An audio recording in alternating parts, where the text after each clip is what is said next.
It wasn't a hard decision to make. They chose, of course, the holiest night of the year, the night of profound love, which was the perfect night for giving. Christmas Eve? Christmas Eve. And that's how it all started.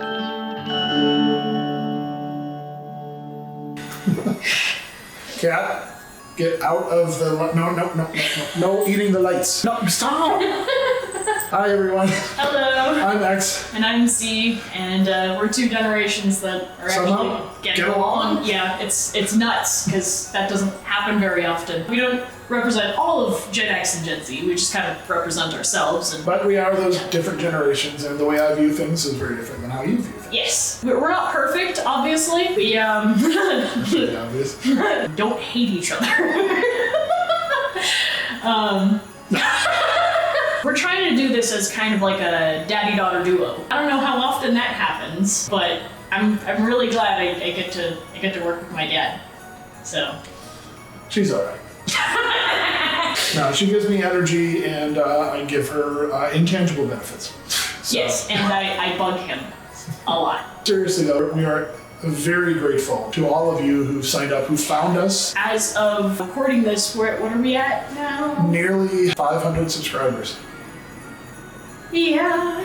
Which is a lot more than we had 48 hours ago. Yes. To some people, like 500 subscribers is not a lot. It is very much a lot for us. Yeah. This is honestly kind of overwhelming. Yeah, I've been texting her with screenshots for the past 3 days going, dude.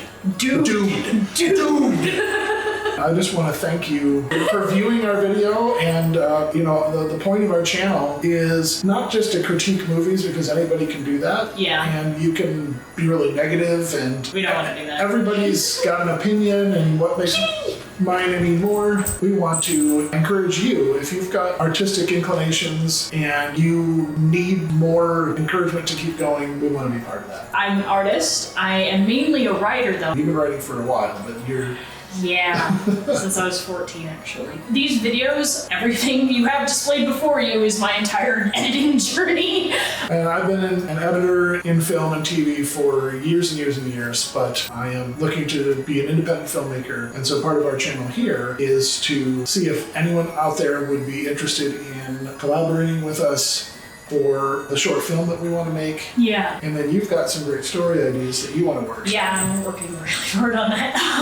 So we're going to keep doing what we're doing. I hope that you come along with us for the ride.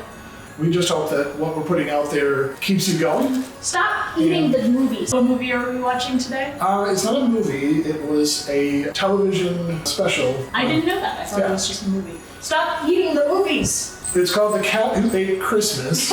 It is called Santa Claus Is Coming to Town. And it is by a creative group that did stop motion graphics way back in the 60s Yes, and 70s. if you saw the old Hobbit movie, they did. The animated movie? Yeah, the animated movie. They made that. They made Rudolph the Red-Nosed Reindeer, and they're making this. This one in particular deals with the origin of Santa Claus. Yeah. And it's our cat just wants to star in this video. If you haven't seen it, you can order the physical media, which I very much encourage. Yes, you'll have it on your own. That's right, you can watch it whenever you want, especially every Christmas. Hi there. Hello. So this was part of a series of specials that Arthur Rankin and Jules Bass made starting in the 60s, and they may be familiar to you. I mean, it's gotta be. It started off with the tradition now. gangbuster Rudolph the Red-Nosed Reindeer, and it proceeded along with Santa Claus Is Coming to Town, Frosty the Snowman. We had the little drummer boy in here too. Really?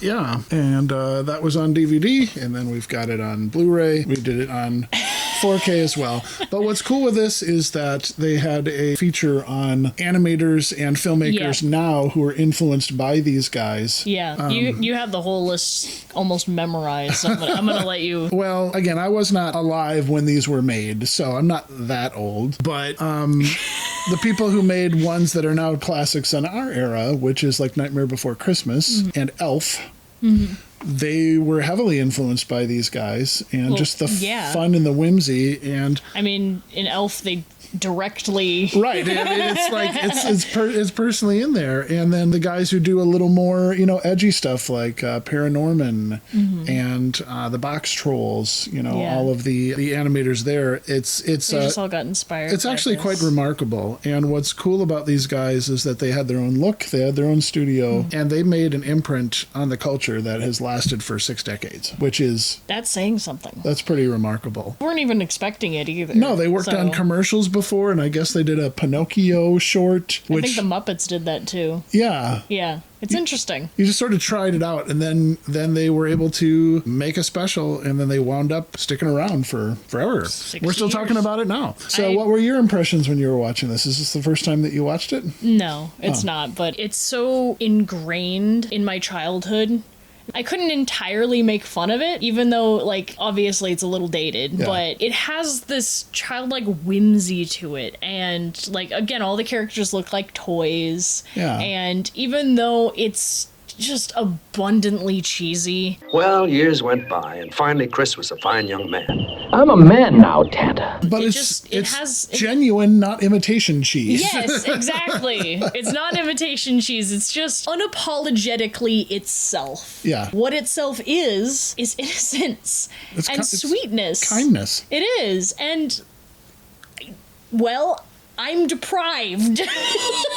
I'd like some kindness in this world, please. It's weirdly countercultural. It is. It's actually purely unironic and earnest. Yeah. There's such a delightfulness to it. I mean, there's a line in there with the main villain, Burgermeister Meisterburger or Meisterburger Burger. I don't know. It's so goofy. Either way, it's his name. Chris Kringle comes to town and he's giving away toys after they've been outlawed by the villain, and he says, "You're a rebel."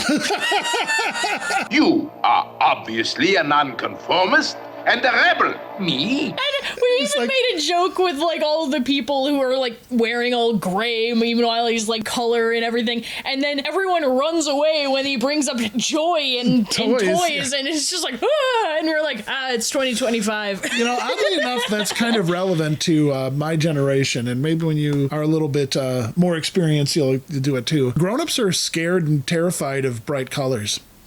Yeah, you were saying that when you were trying to find your coat. Yeah, I intentionally bought this red jacket as a protest to being older, because there's something about adults that want to look drab, and colors actually frighten them, and they take you less seriously if you wear bright colors. Yeah, but that's the thing though, is that's actually seeping into my generation. It's so unfortunate. My generation isn't allowed to be a kid, and even younger generations, they're what they're influenced by, quite literally by influencers, are just makeup and de-aging creams and stuff like that, and they're 12. De-aging when you're 12? Exactly. You're already de-aged. You're laughing, but there are plenty of other kids who are thinking that's the thing that they need to get. And it's you don't need to grow up that fast. Everyone that I know of my age is wanting a time that they never lived.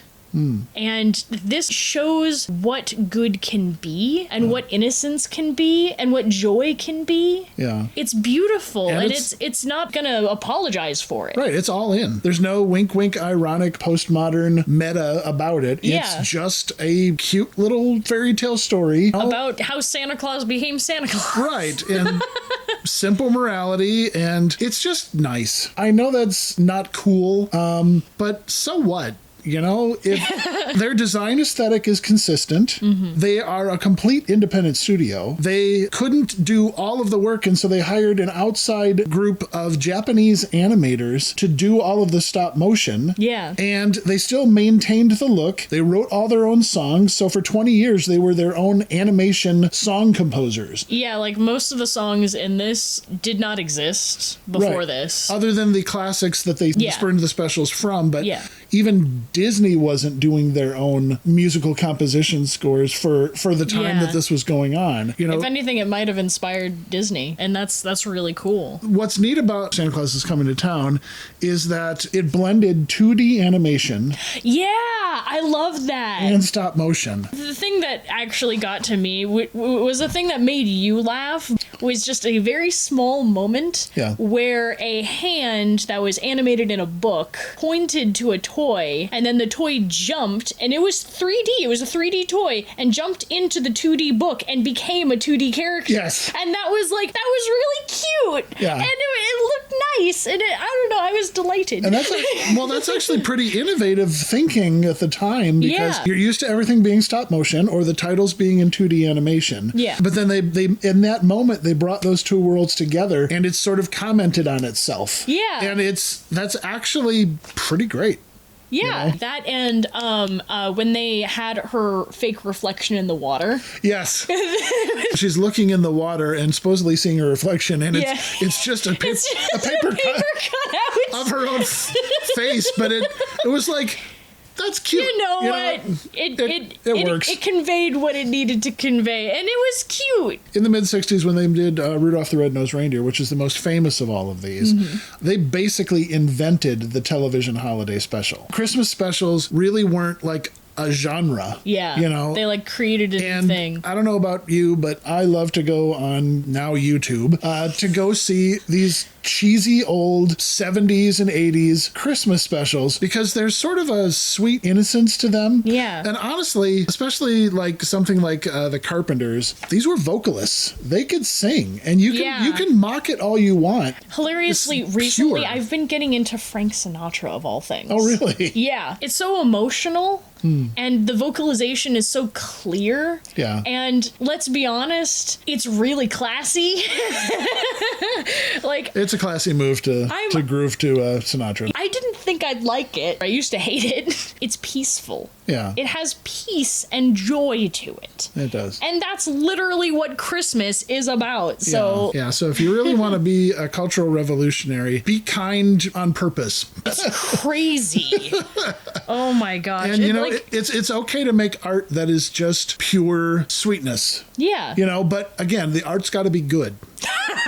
It does. You've got to earn the right to be this sincere. So if you've got something that is maybe not just for kids, but something that's just innocent, don't apologize for it. Yeah, I remember I had a memory of when I was in middle school, and I heard the word naive for the very first time. And I was asking all of the kids at the table that I was at, what does naive mean? What does naive mean? And everyone just continued to laugh. Oh, because you were fulfilling it. Yes, I was fulfilling it. But the thing was that they were unwilling to tell me. Oh, yeah. It's better to make a joke out of it than to actually, be kind and nice. Show kindness. Yeah. And it's it was a joke then, but looking back on it, it's kind of in real life storytelling, if that makes any sense. If you really wanted to convey how much the world has changed, have them make fun of a person just trying to learn the word naive. Yeah, I guess that's a... Yeah, that's... And honestly, do you want to live in a world where people are like that? We're all just used to it now and we expect it? Yeah, and again, you were talking about how our generation is more drawn towards animation. Yes. And how it's probably because adult live action things don't have as much heart as the animation does. Well, and people are going to go towards where the heart is. It really is amazing that the one thing that all of the studios and the streamers seem to be missing in this whole content competition is that what people want is something that they can connect to on a heart level. You're not directly selling to someone. You need this thing. Here, take it.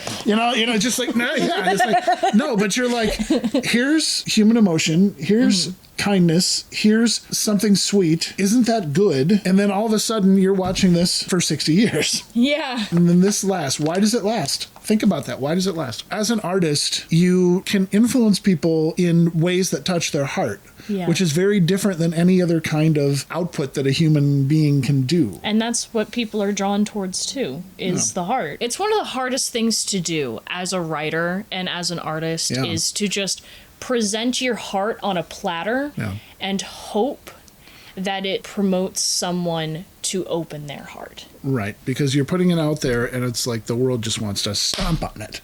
Immediately. If you don't put your heart out there, then other people can't connect to that. In our hearts of hearts, the thing that we won't reveal when we're at school, when we're at work, that we really all just want to be loved and understood and connected. And connected. Yeah. That's what everybody wants. But nobody is willing to be public about that or put that out front. That's what this story is literally about. Taking the first step. There's a song about it. There's a song about it. You are putting yourself forward as the kind person. Yes. You have to take your first step in order for somebody else to do that. We don't have Christmas spirit anymore because we are not being kind on purpose. We are not doing that first. We can't have Christmas spirit if we aren't giving that spirit to other people. You know? And just so you know, it costs exactly $0 to be kind. And again, we're not perfect examples of this. We're just as flawed. We have our issues, and we have stuff in our past, and we have that in our hearts to hold. But we've learned from them. Yeah. We want to make the world a better place because of the past. And the best art and storytelling can take those dark parts, and then that story can indirectly teach a good human lesson without preaching about it. And that's what gives people hope, because they see someone who has been changed, and there's hope for them, there's hope for the worst jerk in your life, and there's hope for you. And that's part of the reason why we want to make art and stories and things that connect to people, is that we want that change in people. Yeah. We are working on a short film. Yep. We've been filming the process, and you could probably see that in our previous videos. But we have our message, we have our story, we have our heart on a platter for you. And we want to be able to provide that story for you. And we have a Patreon for that. Yes.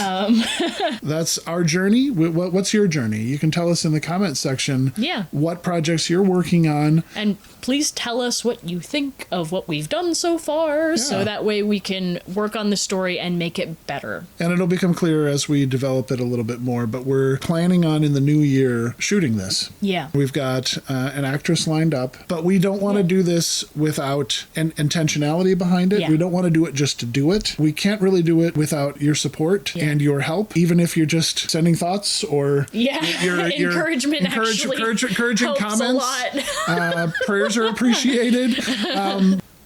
We're going to give it a go. Yep. So if you like what we're doing, please like and share and subscribe and stuff, and the typical you-know-whats. We hope to see you in the new year. Yeah. Have a very Merry Christmas. Yeah. Bye. Bye.